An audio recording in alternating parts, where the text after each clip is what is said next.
हरे कृष्णा। एक बार आपको साफ पानी की आदत लग जाए, आप मैला पानी पीना चाहोगे? नहीं पीना चाहोगे। कोई नियम बनाने की जरूरत है? कोई नियम बनाने की जरूरत नहीं है, अनुभव काफी है। आपको एक बार शांत जीवन जीना, शांत मन, सुख की आदत पड़ गई तो क्या कोई नियम बनाना पड़ेगा कि आपको शांत होना है? आप शांत होना चाहोगे।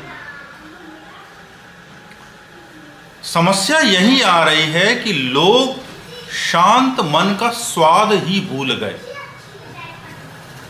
साफ पानी पीने का स्वाद ही भूल गए। और जब स्वाद ही भूल गए तो मैला कुचाला वही जीवन का स्वाद बन गया। कर लो। अब जब मैला कुचैला ही स्वाद है तो जब कम मैला हुआ तो वो सुख है, जब ज्यादा मैला हो गया तो वो दुख है। तो जीवन ऐसे ही चलने लगा, कम मैला फिर ज्यादा मैला। जो हैप्पी स्टेट ऑफ मूड है, शांत मूड है, वो जब अनुभव ही नहीं है तो फिर कंपेयर करने के लिए भी नहीं है। तो जो कम मैला और ज्यादा मैला वही जीवन बन गया, उसी को जीवन का असली स्वाद मान लिया। यदि कहीं से कोई स्वाद आपको दिला दे कि आज तुम शांति से जियो, तुम्हारे मन में कोई चिंता ना रहे, कोई भय ना रहे, तो तुम कहोगे बड़ा आनंद है। जब बड़ा आनंद होगा तो तुमसे कहा जाए कि अरे आज तुम चिंता और भय के साथ, तुम्हें कामनाएं भी नहीं रहेंगी, तुम्हें क्रोध भी नहीं आएगा, तुम्हें लोभ भी नहीं आएगा। तुम कहोगे जाने दो कामनाएं आज के लिए, जाने दो लोभ आज के लिए, जाने दो क्रोध आज के लिए। क्यों जाने दो? अरे बोले बड़ा अच्छा लग रहा है, आज जब से यहां आए हैं बड़ा अच्छा लग रहा है। तुम भूल गए। बोले कई बार हम बोले वृंदावन गए थे, वहां जाके घर की चिंता भूल गए। तो भूल क्यों गए? क्योंकि तुम्हें कुछ अच्छा मिल गया। तो जो जीवन जिसे आपने जीवन मान बैठा था, जिन चिंताओं को, जिन कामनाओं को, अब वो नहीं है तो कोई दिक्कत नहीं है, क्योंकि अच्छा मिल बैठा। तो ये सवाल इस अच्छे मिल बैठे को पाने का है। यदि कहीं से किसी तरह से, किसी तकनीक से आपको वो स्वाद आ गया, फिर कोई समस्या नहीं है। फिर कोई कहेगा भी कि भैया तुम आओ, बड़ी तेज गति से क्रोधित हो, तुम कहोगे साहब मुझे बचाओ, मजबूरी होगी तो क्रोध करूंगा, जरूरी हो जाएगा बच्चों को डांटना तो डांट लूंगा, और मुझे बात बात पे क्रोध नहीं करना, क्योंकि क्रोध करने से जो जलन होती है, मैं उस जलन की पीड़ा के पार जो शांत हृदय है उसको महसूस कर चुका हूं। और उसको महसूस करने का जो आनंद है, उस आनंद के पीछे ये जलन मुझे बिल्कुल पसंद नहीं। बोले यार मुझे अब क्रोध करने का मन नहीं कर रहा है। क्यों नहीं कर रहा? बोले यार शांत रह के ज्यादा अच्छा लगता है, सुख महसूस होता है। अब तुम्हें जैसे जीना है जियो, तुम्हें जो करना है करो, मुझे जरूरी होगा तो मैं मजबूरी में क्रोध करूंगा, अब ऐसे क्रोध नहीं करूंगा। फिर तुम्हें कोई गाड़ी दिख जाती है, फिर तुम्हें कुछ ऐसा लुभावना विज्ञापन दिख जाता है, तो तुम लालच में नहीं आओगे। बोले यार लालच, यार मजा नहीं है। जो बिना लालच के जीने में है कि ये होता कि वो होता, तो मैं तो अपने में संतुष्ट हूं।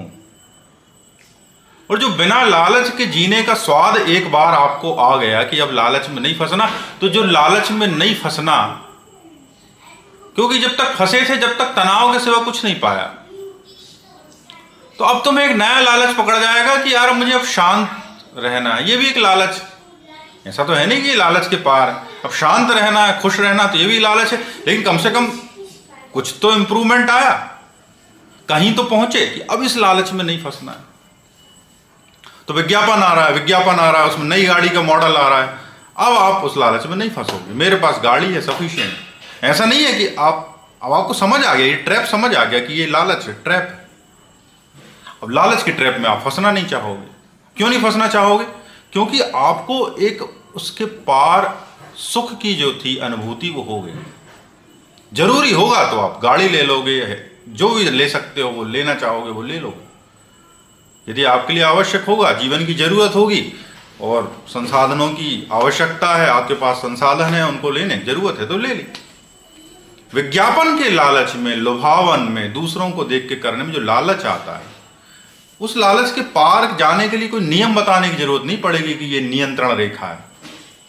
बोलोगे यार मुझे जरूरत नहीं है, मैं नहीं कर रहा हूं, तो अब लालच के पार हो गए ना, बिना किसी प्रयत्न के। कोई नियम बनाने की जरूरत पड़ी? नहीं पड़ी। क्यों नहीं पड़ी? क्योंकि एक शांत मन जो लालच के पार था वो एक्टिवेट हो गया। शांत आंखें एक्टिवेट हो गई। जिसकी आंखें शांत हों, तुम उससे कहोगे तुम आंखों में शोले ले आओ, वो कहा साहब मुझे शोले वोले जब जरूरत होगी तो ही लाऊंगा, नहीं तो मेरे को जब तक जरूरत नहीं मुझे कोई आंखों में शोले नहीं लाने। वो जलन, वो मन की भारीपन, वो हृदय में जलन आप नहीं चाहोगे। अब आपको उसके पार का जब तक अनुभव नहीं होगा तब फिर आप दीनहीन हो। दीनहीन इसलिए हो क्योंकि जो अच्छा स्वाद था जीवन का, जो आनंद था जीवन का, वो आपको मिला ही नहीं। क्रोध है, लोभ है, कामनाएं हैं, ये अपने आप शांत हो गई। शांत करना पड़ा क्या? नहीं करना पड़ा। और लाख शांत करने का उपाय कर लो, लाख नियम बना लो, लोभ यदि भीतर है तो वो भीतर पड़ा ही रहेगा। कामनाएं भीतर हैं तो भीतर पड़ी ही रहेंगी। वासनाएं भीतर हैं तो भीतर पड़ी ही रहेंगी। अब नियम बना के उनके पार नहीं हो सकते। अनुभव पार करा सकता है। आपको समझ आ गया कि नहीं ये अनुभव अच्छा है, ये सुखदायी है, ये आनंददायी है, फिर कोई समस्या नहीं है, फिर कोई नियम नहीं है। फिर आप जहां बैठो वहीं सत्संग है, आप जहां रहो वहीं आश्रम है, आप जैसे जियो वही नियम है, और आप जब जी रहे हो तो वही तीर्थ है। कहीं जाने की जरूरत नहीं है। वो अनुभूति, वो शांति आपके भीतर आ गई, फिर कहीं जाने की जरूरत नहीं।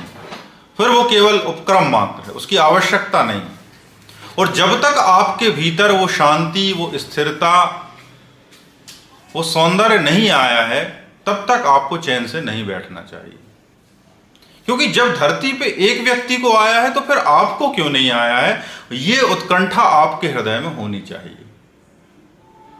क्योंकि केवल बुद्ध की मूर्ति लगा लेने से, बुद्ध की पूजा कर लेने से और ये मान लेना कि ये तो बुद्ध हैं, ये बड़ा आसान है। क्योंकि इससे आपको कुछ करना नहीं पड़ता, कुछ उपक्रम नहीं करना पड़ता, कुछ उद्यम नहीं करना पड़ता, कुछ परिश्रम नहीं करना पड़ता कि बुद्ध की मूर्ति लगा ली। क्योंकि बुद्ध की मूर्ति लगा के आपने अपने संसार को ही बढ़ा लिया कि अरे घर का कोना बड़ा सुंदर है, मेरे घर में सब संसाधन है, अब बुद्ध भी हैं, मेरे घर में सब संसाधन है, अब कृष्ण भी हैं, आरती गा लेता हूं। तो ये जो आपकी आदत पड़ गई है बुद्ध को मूर्ति बनाने की, कृष्ण की मूर्ति बनाने की, इस आदत से तो ऊपर उठना पड़ेगा। क्योंकि जब तक आपका आकर्षण बुद्ध की शांति में नहीं है, जब तक आपका आकर्षण कृष्ण की आनंद में नहीं है, कृष्ण की उन आंखों में नहीं है, उस चितवन में नहीं है, फिर तो आपने व्यर्थ ही कृष्ण की मूर्ति लगा रखी है। क्योंकि आपका जो भी आकर्षण है वो तो आपके व्यक्तिगत जीवन में है, आपको कृष्ण के सौंदर्य में तो आकर्षण है नहीं, आपको बुद्ध की शांति में आकर्षण नहीं। और जब शांति में आकर्षण नहीं, कृष्ण के सौंदर्य में आकर्षण नहीं, तो तुम उसे पाना नहीं चाहोगे। तुम तो फिर वही के वहीं खुश रहोगे जहां तुम हो। और ये केवल झलक मात्र है कि कृष्ण का सौंदर्य, कृष्ण की वो ऊर्जा, कृष्ण का वो नजरिया, बुद्ध की शांति, ये केवल झलक मात्र है। पाना तो इसको है ही। और जब तक पाना लोगे, जब तक चैन ना पड़ेगा। लाख मकान बदल लो, कपड़े बदल लो, मित्र बदल लो, चैन नहीं मिलना, क्योंकि तुम्हारी पूर्णता ही यही है। ये जो कुछ लोग हुए ये तो केवल प्रोटोटाइप हैं इनकी, क्योंकि ये बेंचमार्क हैं, यहां तक पहुंचना होता है। और जब बेंचमार्क हैं तो हैं, और आपने भी डिसाइड किए हैं, लेकिन क्या होता है कि हम इनको भगवान गुरु मान के अलमारी में बिठाते हैं। कि अलमारी में बिठा के फिर अगरबत्ती लगाते हैं। अगरबत्ती लगाना से ज्यादा जरूरी है कि बुद्ध की शांति, और वो शांति जब बुद्ध के पास है तो तुम्हारे पास क्यों नहीं है? वो आनंद कृष्ण के मन में है तो तुम्हारे मन में क्यों नहीं है? इस बात की दीनता तुम्हारे हृदय में होनी चाहिए। जब आपके हृदय में दीनता होगी तो आप उसे पाना चाहोगे, फिर जतन करोगे, फिर प्रयास करोगे, फिर प्रयत्न करोगे। और जब प्रयत्न करोगे तो प्रयत्न करने से क्या नहीं मिलता? प्रयत्न करने से जब तुमने संसार जीत लिया तो फिर ये भी मिलेगा, आज नहीं कल मिलेगा। भगवत कृपा होगी और तुम्हारे प्रयत्नों का परिणाम होगा। और फिर जब प्रयत्न करके वो मिलेगा तो उससे कीमती तो कुछ है नहीं। और जब मिल गया वो स्वाद, वो आनंद, तो फिर कोई तुमसे कहे कि इस आनंद को खो दो तो तुम क्यों खोना चाहोगे? ओ सही बात तो यह है कि एक बार जब वो मिल गया तो वो खोता भी नहीं है। ये तो केवल शब्दों में कहने भर की बात है कि तुम क्यों खोना चाहोगे। जब वो मिल जाता है तो तुम्हारे पास ये चॉइस भी नहीं रहती कि तुम उसे खो दो, क्योंकि वो ऐसी चीज है जब मिल गई तो फिर मिल गई, पॉइंट ऑफ नो रिटर्न। इसके बाद आप वापस नहीं जा सकते। जैसे अपराध जगत होता है ना कि एक बार आ गए तो अपराध जगत से बाहर नहीं जा सकते। बाहर चले जाओगे तो भी वो अपराध जगत पीछा पीछा करता रहेगा। एक किसी गैंगस्टर के यहाँ काम कर लिया, फिर आप सोचो कि किराने की दुकान लगा के जिंदगी काट लोगे, शांति की जिंदगी जियोगे, न जी पाओगे। तो एक बार कृष्ण के हो गए, बुद्ध के हो गए, तो तुम सोचोगे कि अब फिर से वो मस्ती चली जाए, वो आनंद चला जाए, तो तुम चाहोगे भी फिर भी नहीं जा पाओगे, क्योंकि अब तो तुम उसके आदमी हो गए, उसके आदी हो गए, एडिक्टेड हो गए। दुनिया की नजरों में तुम एडिक्टेड हो गए, तुम न छोड़ोगे। और छुड़ाने वाले हार जाएंगे तो भी तुम न छोड़ोगे। लेकिन सवाल तो यह है कि वो आनंद के प्रति आकर्षण कहां से पैदा हो, क्योंकि तुम्हें जो आसपास लोग दिखते हैं उनमें कहीं कोई आकर्षण नहीं है, तुम्हारी कोई गलती नहीं है। कहीं से वो आकर्षण आ जाए कि मुझे भी वो पाना है जो पाया जा सकता है। और वो स्वाद एक बार थोड़ा सा मिल जाए, वो मधु तुम्हारे जिह्वा में टच हो जाए, वो ध्वनि तुम्हारे कानों में आ जाए, वो स्वाद तुम अपने हृदय में महसूस कर लो, बात खत्म हो गई। फिर कोई नियम नहीं बनाना, फिर अपने आप तुम जो भी करोगे वही नियम है, वही सुख है, वही आनंद है। आज के लिए इतना ही। सुनने के लिए बहुत बहुत धन्यवाद, आभार। हरे कृष्ण।